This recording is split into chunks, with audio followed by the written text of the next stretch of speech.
Bonjour tous. Alors, nous allons faire donc de la convection forcée. Vous vous souvenez, on avait une plaque verticale, on avait un écoulement extérieur imposé avec une vitesse grand V, et donc on voyait l'apparition d'une couche limite le long de la plaque. Voilà,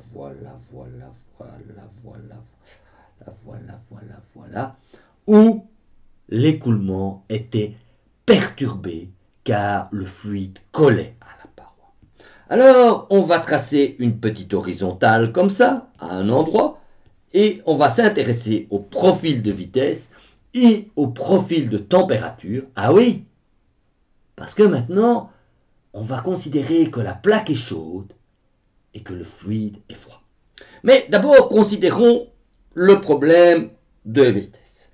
On est à une certaine hauteur, voilà, grand Y du bord d'attaque de la plaque, voilà, et la couche limite qui apparaît ici, elle est de taille delta, et je vais donc dessiner le profil de température, de vitesse, pardon, le profil de vitesse, et le profil de vitesse, il n'est modifié que dans la couche limite, donc il se présente sous cette forme-là. À l'extérieur, la vitesse vaut V, petit e, pour dire que c'est la vitesse de l'écoulement extérieur, et je vais dire que cette vitesse vaut une constante grand V. Ok? Bon, ça c'est bien. Mais maintenant, je suppose que la plaque est chaude, qu'elle a une température T-Wall, et que le fluide est froid, on va supposer qu'il a une température qui vaut 0. Et donc, la plaque va réchauffer le fluide, et donc typiquement, on aura un profil comme ça, de température pour le fluide, qui va se présenter comme ceci. Voilà. Là, on a T0 est égal, T extérieur est égal à 0, et ici, on a la température qui vaut T.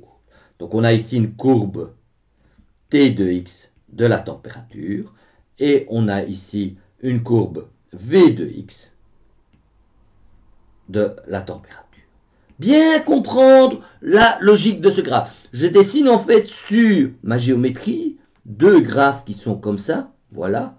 En termes de x, je dessine la vitesse, et superposé à ce même graphe, je dessine la température en fonction de x.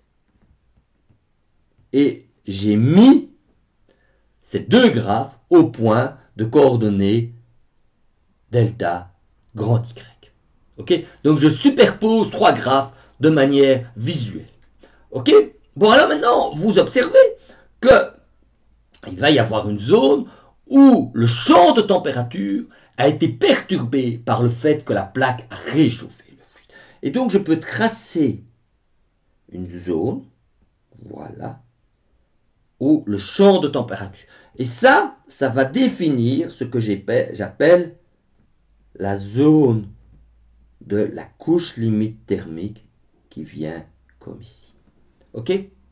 Et donc, je vais utiliser une seule hypothèse dans la suite de l'exposé, c'est de dire que Y, il est très grand par rapport à delta et delta thermique.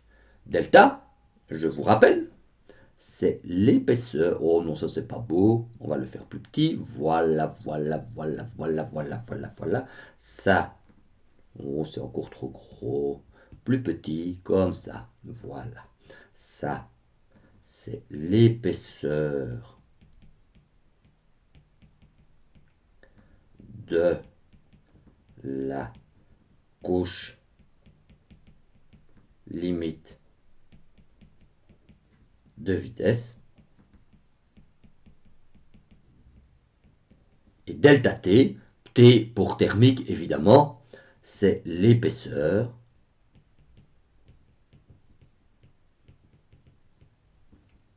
de la couche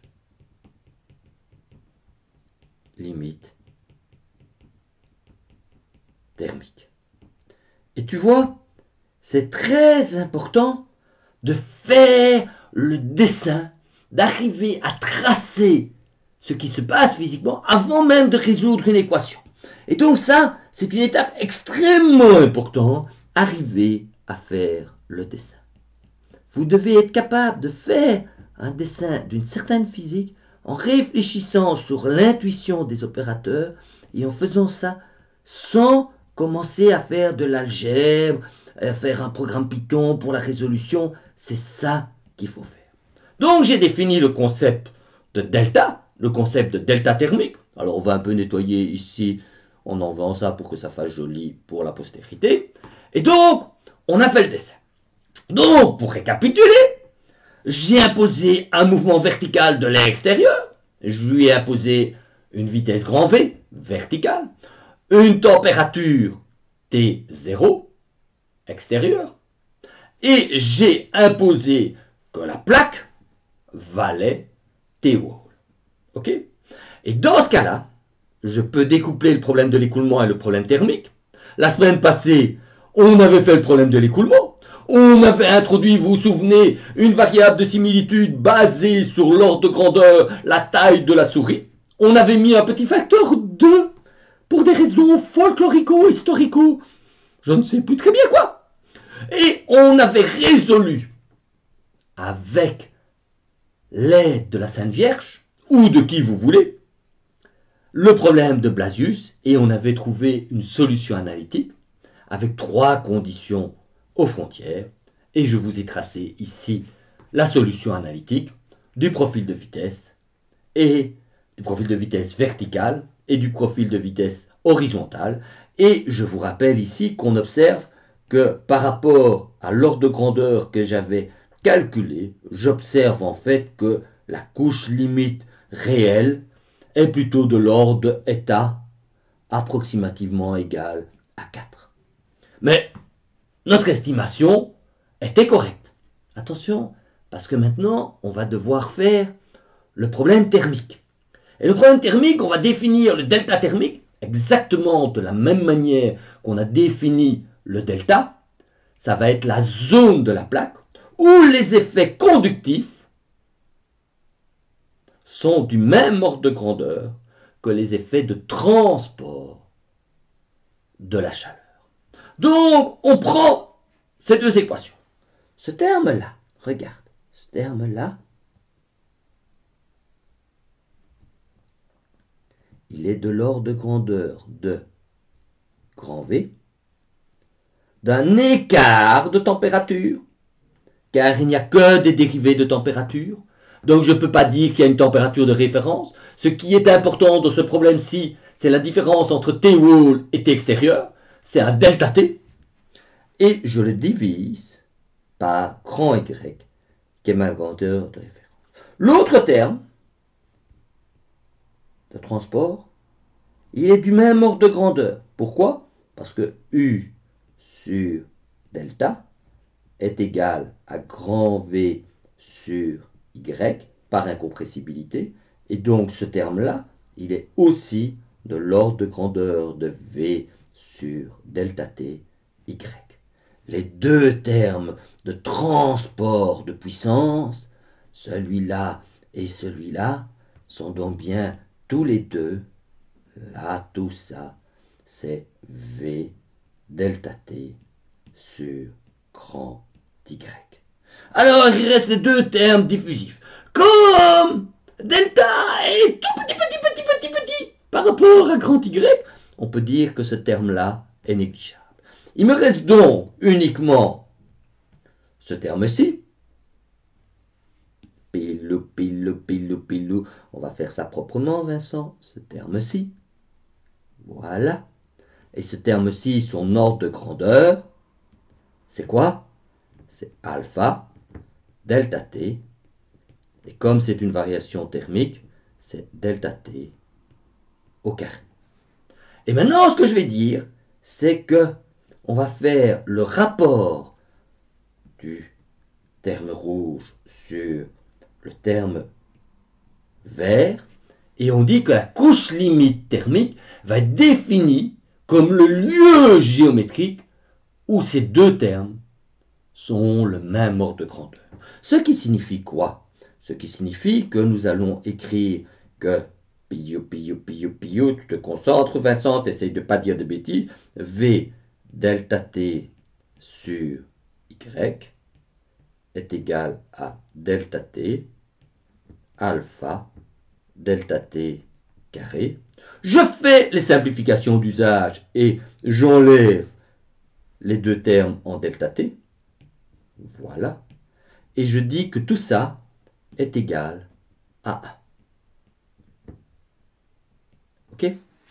Alors ça veut dire quoi? Ça veut dire que je peux écrire que delta T au carré sur Y au carré est égal à quoi? Il faut faire passer tout de l'autre côté et je vais obtenir que ça fait alpha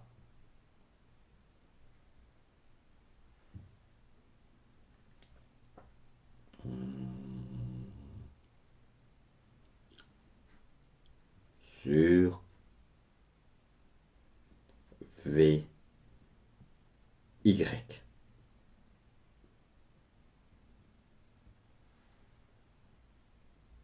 J'ai fait une petite erreur ici, c'est que le alpha, il fallait le mettre là.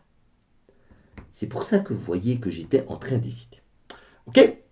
Alors, à partir de ça, tu peux écrire bilou que delta sur Y est égal au radical de ça. Et ça, c'est quoi? C'est le radical de 1 sur le nombre de Peclet, ce qui est égal également au radical de 1 sur le nombre de Reynolds fois le nombre de Prandtl, parce que le nombre de Prandtl est défini comme le rapport du Peclet sur le Reynolds.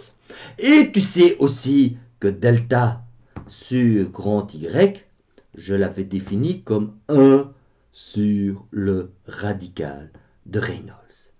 Et on en déduit tout de suite que quoi? Que le ratio entre delta transposé, delta thermique et delta T va être relié à Prandtl. Alors on va mettre ces deux résultats avec une petite boîte rouge pour faire bien joli. J'ai donc trouvé ça. Pilou, tu te concentres Vincent, tu fais pas des bêtises parce que sinon il faudra refaire le podcast et ça m'embête à mort. Voilà, celui-là et celui-là. Et on a obtenu ce qu'on voulait. Donc vous voyez, j'ai fait tous les rapports là sur le slide, je ne me suis pas trompé. Et j'obtiens in fine que delta thermique sur delta, c'est le rapport de 1 sur le radical de Prandtl. Alors je vais faire deux petits dessins de couches limites. Voilà. Alors tu vas te concentrer, Vincent, tu vas essayer de ne pas dire de bêtises.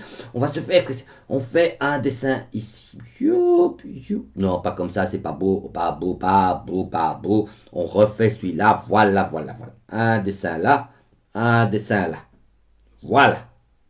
Ok? Et on va dessiner des couches limites thermiques et des couches limites de vitesse. On va d'abord dessiner celui-ci. Voilà. Donc une couche limite de vitesse comme ça. Voilà. Et ici, je vais dessiner une autre couche de vitesse comme ceci. Voilà. Ok. Alors, voyez tout de suite que je peux définir ici un delta. C'est la zone où le profil est modifié. Et là, je peux définir un delta. Voilà. Où le profil de vitesse est modifié. Et donc on est d'accord, hein, ça c'est l'axe de vitesse, ça c'est l'axe de vitesse, ça c'est le X, ça c'est le X. Et maintenant je vais dessiner des profils de température. Voilà. Un profil de température comme ça. Et un profil de température comme ceci. Et je définis donc ici un delta thermique. Et je définis ici un delta thermique. Tu vois les deux petits dessins? J'ai une question pour toi. Tu fais pause là. J'ai une question pour toi. Tu vas faire pause quand je vais te donner la question. Parce que si tu fais pause avant que je te donne la question, c'est pas bon. La question est la suivante. Tu vois les deux dessins? Il y en a un où le delta thermique est grand par rapport à delta. Et l'autre, le delta thermique est petit par rapport à delta. Lequel correspond à un grand nombre de Prandtls et lequel correspond à un petit nombre de Prandtls? Tu réfléchis, tu fais pause.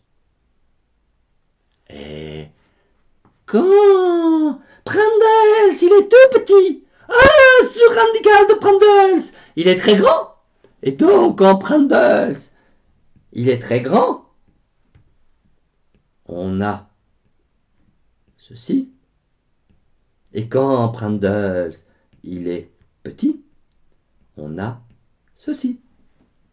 Alors, quand le Prandtls est grand, c'est typiquement de l'huile. Quand le Prandtls est petit, c'est typiquement des métaux liquides.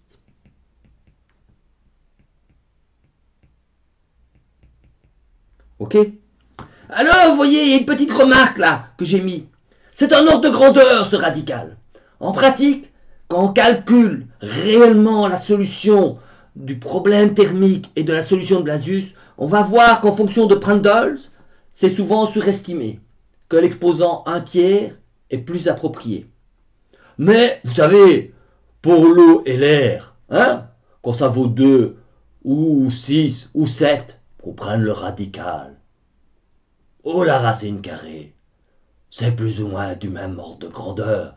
Donc tout ça, ça n'a pas des masses d'importance. Ok? Par contre, regardez bien. Pourquoi on met de l'huile dans vos moteurs? Parce que le Prandtl, c'est grand. L'effet de toucher une plaque chaude ne va agir que sur une toute petite couche de l'huile, tandis que la majorité de l'huile qui est renouvelée restera froide. Et donc, l'huile lubrifère. Pourquoi on met de l'huile dans un moteur? Parce que le Prandtl de l'huile est grand. Voilà. C'était la première partie de notre histoire. Suite au prochain épisode.